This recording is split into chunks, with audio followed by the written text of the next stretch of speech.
On fabrique des moutons soit avec une religion, hein, c'est-à-dire dans une monarchie théocratique, Dieu décidait, on obéissait à Dieu.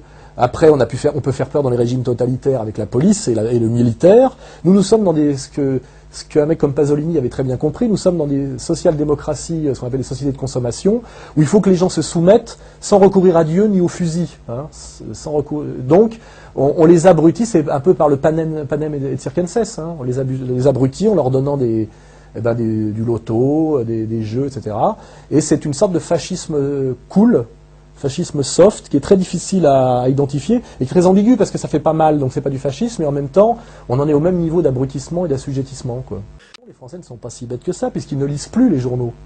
Hein, le Nouvel Obs se vend à 90 000 exemplaires hors abonnement. Libération est en train de faire faillite, se vend à 140 000 exemplaires, ce qui est rien, c'est le néant. Donc les Français n'y croient plus. Par contre, dès qu'un bouquin sort sur Le Monde, ou même mon bouquin, d'un seul coup, il y a des centaines de milliers de gens qui l'achètent. Donc ça veut dire que les Français, en fait, sont avides de vérité et d'intelligence, et savent que cette vérité et cette intelligence n'est plus dans les médias, mais ça veut dire qu'on est dans une situation un peu presque d'un pays qui vivrait sous une occupation, avec une Pravda, c'est-à-dire un média officiel auquel personne ne croit, et on s'est beaucoup moqué de la défunte URSS, mais en fait Le Monde et la Pravda, on peut poursuivre l'analogie assez loin. Hein. Moi je voulais rebondir sur justement les structures et les organisations de domination de la communauté organisée, justement pour voir comment on devenait une communauté puissante en France.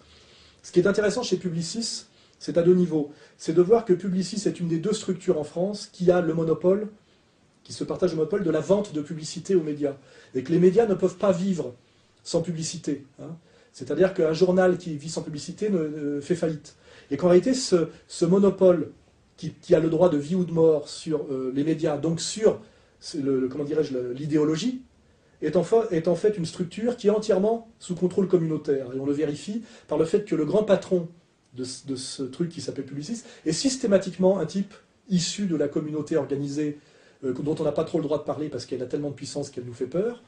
Mais je dirais c'est institutionnel, ce qui est d'ailleurs contraire à la loi. Hein, c'est qu'on avait d'abord Blanchet, puis M. Lévy, puis maintenant le mari de la petite blonde à gros seins, la Pix. Le niveau de mensonge éhonté des politiques n'a d'égal que la bêtise des électeurs, je veux dire, enfin de la servilité des électeurs. Parce que les mecs, ils en redemandent parfois, c'est ça qui est terrible. Les types, ils peuvent faire, on voit des types comme Balkany, qui à un moment donné se fout pratiquement en tôle, un jour il se représente à la mairie de Levallois, il est réélu.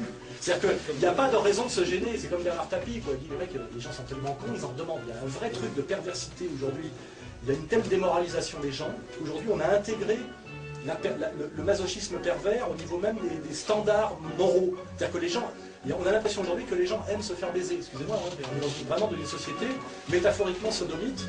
Hein, je ne vais pas déraper, mais c'est-à-dire que les gens se disent celui-là, je vote pour lui parce qu'il m'a bien baisé. C'est vrai, on en est là. Hein, c'est ce que j'entends pratiquement dire. Hein.